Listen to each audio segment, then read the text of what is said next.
박 전 대통령에 대한 대면 조사가 일단 끝이 나고요. 조서 열람이 시작됐다는 소식 전해드렸죠. 박 전 대통령은 모든 혐의를 전면적으로 부인한 것으로 전해지고 있는데 검찰이 과연 구속영장을 청구할지 주목이 됩니다. 네, 김병민 경희대학교 행정학과 개건교수, 민영삼 한양대 공공정책대학원 특임교수, 또 최진영 변호사와 함께 이야기 나눠보겠습니다. 안녕하십니까? 네, 안녕하십니까. 네, 자, 지금 상황이 궁금하니까요. 일단 변호사님이니까 네. 질문 드리겠습니다. 일반인들 잘 모를 수 있으니까 이 조서 열람 그리고 확인 작업이 어떻게 진행되는 건지 좀 구체적으로 좀 설명해 주시죠. 그렇습니다. 일단 수사가 다 끝나고 나면은 네. 컴퓨터에 프린트하기 전에 그 담당 검사님이 처음부터 있는 내용을 오탈자가 있는지를 쭉 봅니다. 네. 그런 다음에 하나하나 프린트를 하죠. 네. 근데 오늘 지금 14시간 정도 조사를 했기 때문에 프린트했는 양이 굉장히 많을 겁니다. 그리고 일반 그 종이에 프린트를 하지만 위조 방지를 위해서 밑에 같은 경우에는 이 표식이 다 이렇게 나옵니다. 네. 그러면 일단 다 출력을 하면은 그 따끈따끈한 이 출력된 조서를 피의자한테 제시를 합니다. 그러면은 그때 같은 경우에는 변호인과 이 피의자가 하나하나 읽기 시작합니다.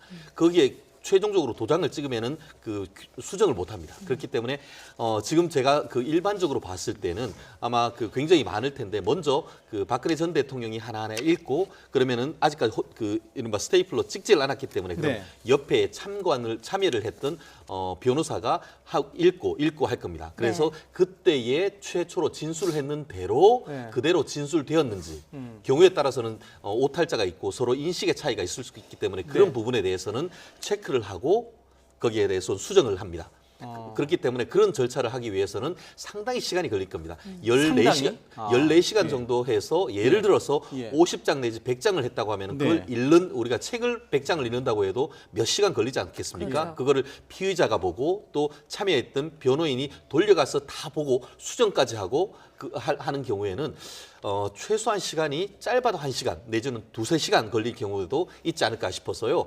결국 오늘 12시 정도에 수사를 마쳤다고 하지만 네, 11시 박근혜 40분이었다고, 전 대통령이 예. 이 그 최종적으로 집에 돌아오기까지는 사실 늦은 새벽 정도가 되지 않을까 좀 조심스럽게 예측할 좀 전에 수 있습니다. 말씀하실 때 도장을 마지막으로 찍는다고 그랬잖아요. 네, 그렇습니다. 그 사인은 안 되는 거예요. 경우에 따라서는 보통은 예. 우무인 오른쪽 엄지손을 찍는데요. 네. 지장이라고 지장이라고 보통 하죠. 그렇죠. 예. 그렇기 때문에 단순히 제일 끝에 지장뿐만 아니고 네. 수정했는 부분에도 지장을 찍고 이 전체 내용이 있으면은 그 이른바 위조나 누락을 방지를 하기 위해서 반을 접은 다음에 간인까지 다 합니다. 그렇기 때문에 저는 박근혜 전 대통령이 해본 적이 없기 때문에 옆에서 변호인들이 도장을 준비해 갔을까 이게 상당히 궁금한데요. 만약에 도장을 준비를 해갔다고 하면은 도장을 찍는 것을 허용을 합니다. 그렇지만 그렇지 않고 도장이 준비가 안 됐다고 하면은 당사자가 박 전 직접, 대통령으로서는 예. 본인이 했다는 취지로 해서 오른손 이 엄지손가락에 인주를 찍어서 한 장 한 장 넘기면서 가운데 간인을 다 해야 되기 때문에 그거 하는데도 시간이 상당히 걸릴 것으로 예상이 됩니다. 네, 그러니까 지금 변호사님께서는 박 전 대통령의 경우는 이 조서 확인 작업이 한두 시간 정도 걸릴 것이다 이렇게 보셨는데, 자 그러면 가장 최근이라고 할 수 있는 노무현 전 대통령 같은 경우는 얼마나 걸렸나요, 이 작업 이 시간? 노무현 전 대통령 같은 경우는 일명 박연차 게이트 사건에서 본인과 본인 가족이 그 뇌물수수 혐의가 있어가지고 조사를 받아 아주 단순한 사건이었습니다. 예. 그럼에도 불구하고 조사 시간 중에서 노무현 전 대통령 본인이 또 변호사였잖아요. 그래서 아주 꼼꼼하게 봐서 3시간이 걸렸습니다. 조서만 읽는 데만. 꼼꼼하게. 예. 그래서 아마 그 최 변호사께서 설명을 하셨지만은 이번 박근혜 전 대통령 같은 경우는 워낙 또 노무현 전 대통령에 비해서 사건이 많고 분량이 많기 때문에 네. 좀 이렇게 하더라도 아마 최소한 한두 시간 이상은 쥐 걸리지 않겠느냐 그렇게 예상은 됩니다. 예.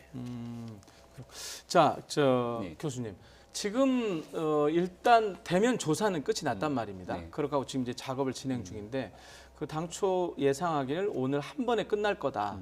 아니다. 한 번 더 할 수도 있다 그랬는데 어떻게 예상하십니까? 2차 소환 조사를 할 수 있는 확률이 굉장히 낮아 보이죠. 사실상 박근혜 전 대통령 측에서도 밤샘 조사까지 염두에 두고 들어갔기 때문에 검찰이 추가적인 수사가 필요하다면 오늘 어떻게든지 시간을 늘려서라도 조사를 받으려고 했을 겁니다. 근데 자정전에 어느 정도 이 조사가 다 마무리됐다라는 측면에서 봤을 때는 일단 기본적으로 박근혜 전 대통령에게 쓰여져 있는 혐의가 한 13가지 정도가 되고 굉장히 네. 많은 부분들로 시간이 꽤 많이 오랫동안 걸릴 거라는 예측이 있었지만 사실 그동안 어느 정도의 시간 속에서 검찰도 충분히 많은 기간 준비를 해왔을 거로 보이거든요. 그러니까 박근혜 전 대통령 단순하게 혼자 개인이 갖고 있는 혐의라기보다는 이 공모자들이 거의 대다수가 특검과 검찰에서 구속돼 있는 상태이기 때문에 여기에 대해서 마지막으로 박근혜 전 대통령에 대한 사실관계에 대한 확인 여부에 중점을 뒀다라면은 이 정도 시간으로서의 조사는 마무리되지 않았을까 싶고요.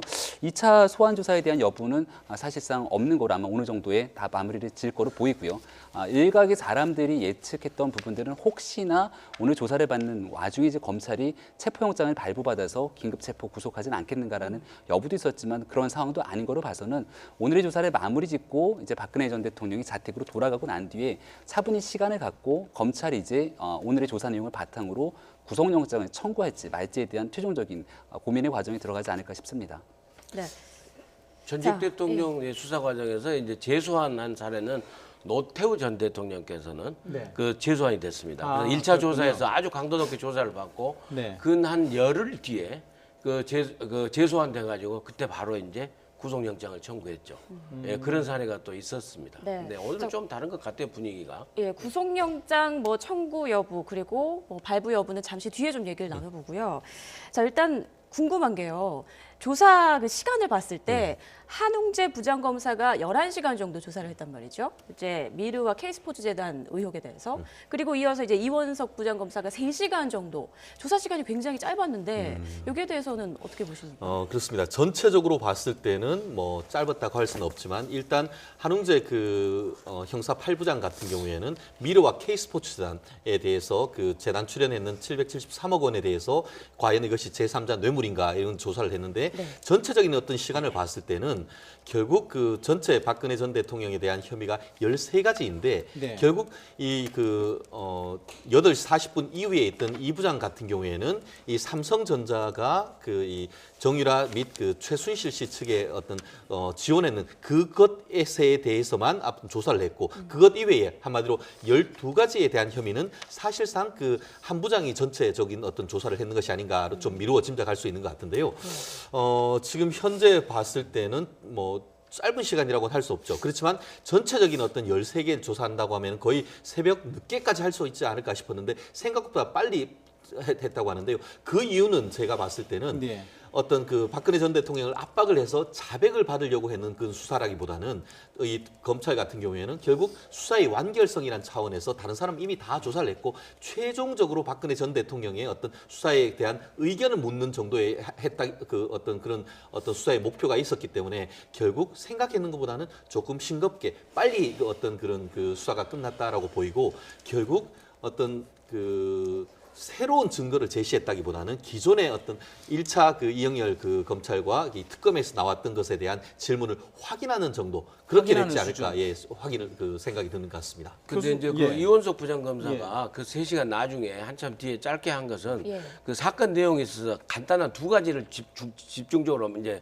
담당을 하게 된 겁니다. 그래서 이 삼성 동계 스포츠 영재센터 있지 않습니까? 16억. 네. 그 다음에 이제 최순실 씨가 개인적으로 삼성하고 통해서 승마 지원을 받았던 213억.